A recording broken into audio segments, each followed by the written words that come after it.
श्रोताओं नमस्कार।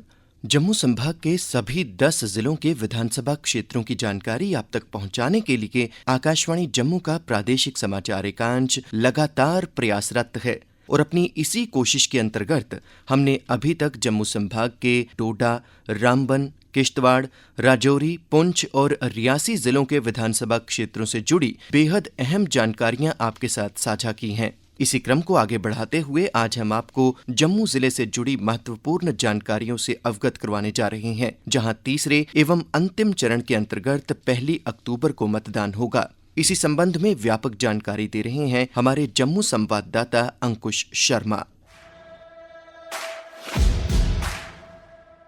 मैं भारत हूँ, भारत है मुझ में, मैं ताकत हूँ, ताकत है मुझ में, मैं भारत हूँ, भारत है मुझ में, मैं ताकत हूँ, ताकत है मुझ में। हम भारत को नतमस्तक है, हम योद्धा के 2 हस्तक है, हम भारत भाग्य विधाता है, हम भारत के मतदाता है। मतदान मतदान देने जाएंगे। नमस्कार श्रोताओं, आकाशवाणी के इस विशेष कार्यक्रम में आप सभी का हार्दिक स्वागत है। लंबे समय के अंतराल के बाद जम्मू कश्मीर में विधानसभा चुनावों का आयोजन हो रहा है। आज के इस कार्यक्रम में हम विशेष रूप से जम्मू जिले के विधानसभा क्षेत्रों पर चर्चा करेंगे, लेकिन उससे पहले आइए जम्मू जिले का संक्षिप्त परिचय प्राप्त करते हैं। जम्मू जिला जम्मू और कश्मीर केंद्र शासित प्रदेश का एक प्रमुख केंद्र है, जिसे इसकी सांस्कृतिक विविधता और ऐतिहासिक धरोहर के लिए जाना जाता है। ये जिला अपने धार्मिक और सांस्कृतिक महत्व के कारण उत्तर भारत का प्रवेश द्वार कहलाता है। जम्मू को मंदिरों का शहर भी कहा जाता है। इसका ऐतिहासिक महत्व राजा जम्बूलोचन से जुड़ा हुआ है, जिन्होंने इसे एक राजधानी के रूप में स्थापित किया था। समय के साथ ये क्षेत्र विभिन्न राजवंशों और शासकों के अधीन रहा, जिसमें महाराजा रणबीर सिंह का शासनकाल प्रमुख है। जम्मू जिला कठुआ, सांबा, राजौरी, उधमपुर और रियासी जैसे जिलों से घिरा हुआ है, जो इसके भौगोलिक और सांस्कृतिक संबंधों को और मजबूत बनाता है। भौगोलिक दृष्टि से जम्मू जिला समुद्र तल से लगभग 327 मीटर की ऊंचाई पर स्थित है और इसके चारों ओर सुंदर पहाड़ियां और नदियां फैली हुई हैं। तवी नदी, जिसे जम्मू की जीवन रेखा कहा जाता है, यहाँ की प्रमुख नदी है, जो शहर के बीच से बहती है। इसके अलावा चिनाब नदी भी इस क्षेत्र के पास से बहती है, जो इसकी प्राकृतिक सुंदरता को और बढ़ाती है। ये नदियाँ जम्मू की जीवन शैली, कृषि और सांस्कृतिक धरोहर में महत्वपूर्ण भूमिका निभाती हैं। पहाड़ों की बात करें तो शिवालिक की पहाड़ियाँ और त्रिकुटा पर्वत यहाँ की भौगोलिक विशेषता है, जो जम्मू को पर्यटन के अनुकूल बनाते हैं।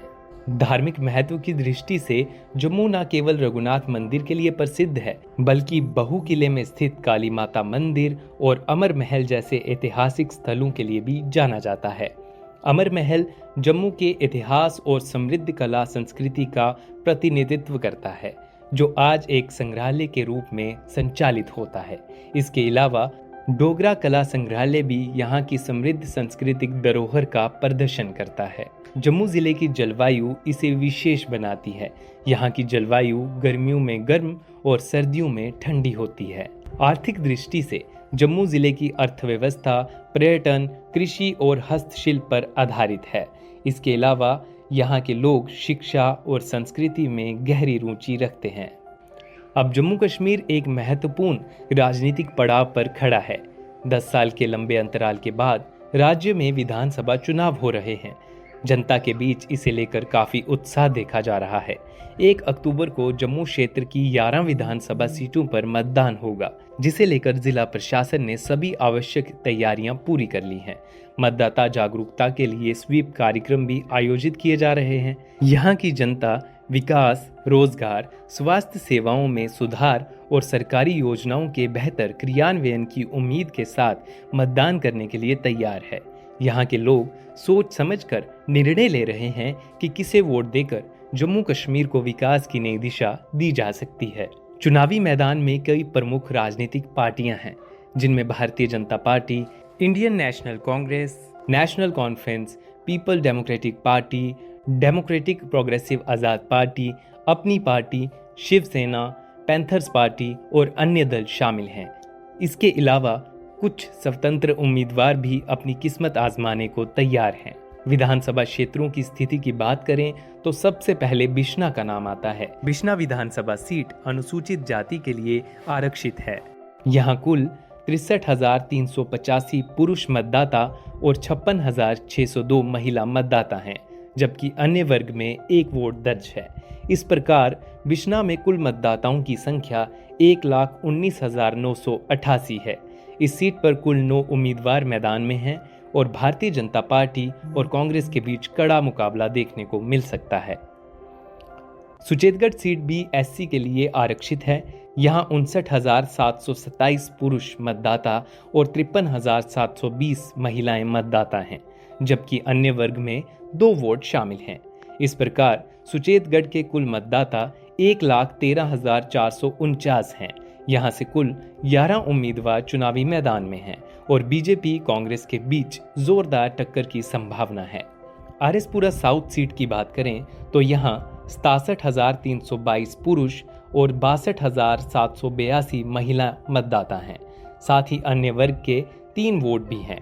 इस सीट पर कुल मतदाताओं की संख्या 1,30,107 है। यहाँ 14 उम्मीदवार चुनाव लड़ रहे हैं।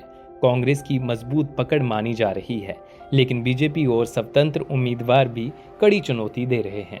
बाहू सीट में कुल 61,963 पुरुष और 59,159 महिला मतदाता हैं, जबकि अन्य वर्ग में 9 वोट हैं।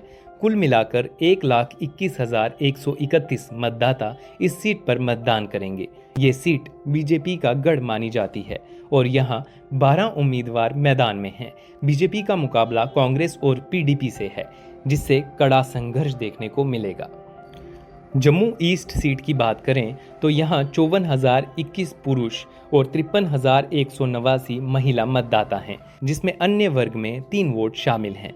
कुल मिलाकर इस सीट पर 1,07,213 मतदाता हैं। यहाँ 9 उम्मीदवार चुनाव में हिस्सा ले रहे हैं। ये सीट भी बीजेपी की मजबूत पकड़ वाली मानी जा रही है और कांग्रेस के साथ इसका कड़ा मुकाबला होने की उम्मीद है। नगरोटा सीट में 49,735 पुरुष और 46,272 महिला मतदाता हैं और अन्य वर्ग में कोई वोट नहीं है। इस सीट पर कुल 96,007 मतदाता हैं। यहाँ 8 उम्मीदवार मैदान में हैं और मुकाबला बीजेपी, नेशनल कॉन्फ्रेंस और कांग्रेस के बीच त्रिकोणीय हो सकता है। जम्मू वेस्ट सीट में 53,811 पुरुष और 52,441 महिला मतदाता हैं और अन्य वर्ग के वोट शामिल नहीं हैं। कुल मतदाता 1,06,252 हैं। इस सीट पर 12 उम्मीदवार मैदान में हैं और यहाँ भी बीजेपी और कांग्रेस के बीच कड़ा मुकाबला देखने को मिल सकता है। जम्मू नॉर्थ सीट में 57,213 पुरुष और 54,595 महिला मतदाता हैं, जबकि अन्य वर्ग में 3 वोट दर्ज हैं। कुल मिलाकर इस सीट पर 1,11,811 मतदाता हैं। यहाँ 17 उम्मीदवार चुनावी मैदान में हैं और बीजेपी का मुकाबला नेशनल कॉन्फ्रेंस और स्वतंत्र उम्मीदवारों से होगा। मर्द सीट पर 48,640 पुरुष और 44,957 महिला मतदाता हैं, जबकि अन्य वर्ग में 1 वोट शामिल है। इस सीट पर कुल 93,598 मतदाता हैं। यहाँ 6 उम्मीदवार चुनाव लड़ रहे हैं। बीजेपी और स्वतंत्र उम्मीदवारों के बीच कांटे की टक्कर हो सकती है। अखनूर सीट भी एससी के लिए आरक्षित है। यहाँ 48,954 पुरुष और 46,430 महिला मतदाता हैं, जबकि अन्य वर्ग में 2 वोट दर्ज हैं। इस सीट पर कुल मतदाताओं की संख्या 95,386 है। यहाँ 3 उम्मीदवार मैदान में हैं। बीजेपी और कांग्रेस के बीच कड़ी टक्कर हो सकती है। शम सीट पर 54,295 पुरुष और 51,740 महिला मतदाता हैं और अन्य वर्ग में कोई वोट नहीं है। कुल मतदाताओं की संख्या 1,06,035 है। यहाँ कुल 8 उम्मीदवार मैदान में हैं। स्वतंत्र उम्मीदवारों की यहाँ अच्छी पकड़ है, लेकिन बीजेपी और कांग्रेस के उम्मीदवार भी मजबूत दावेदारी पेश कर रहे हैं, जिससे त्रिकोणीय मुकाबला देखने को मिल सकता है।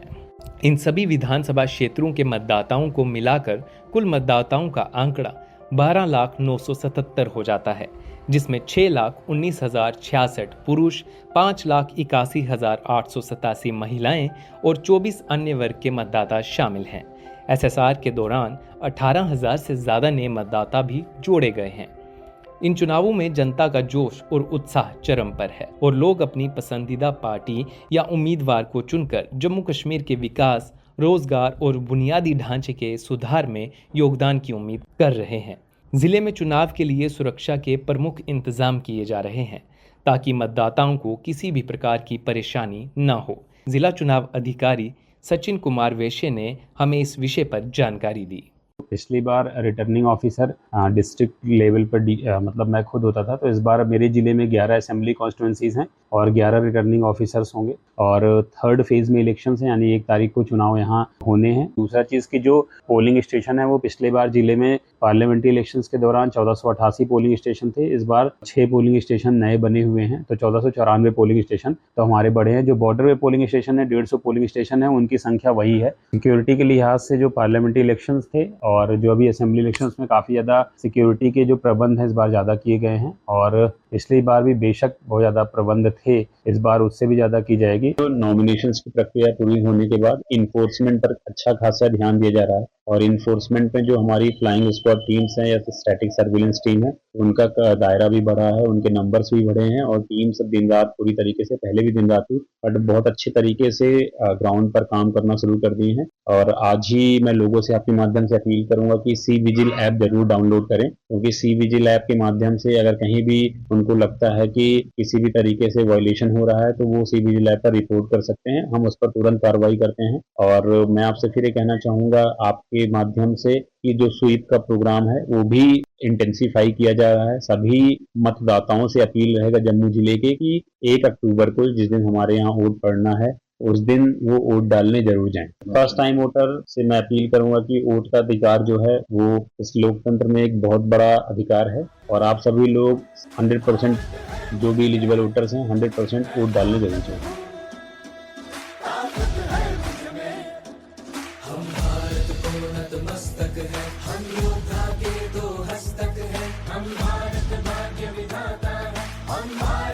आशा है कि इस जानकारी से आपको चुनावी परिस्थितियों की स्पष्ट तस्वीर मिली होगी।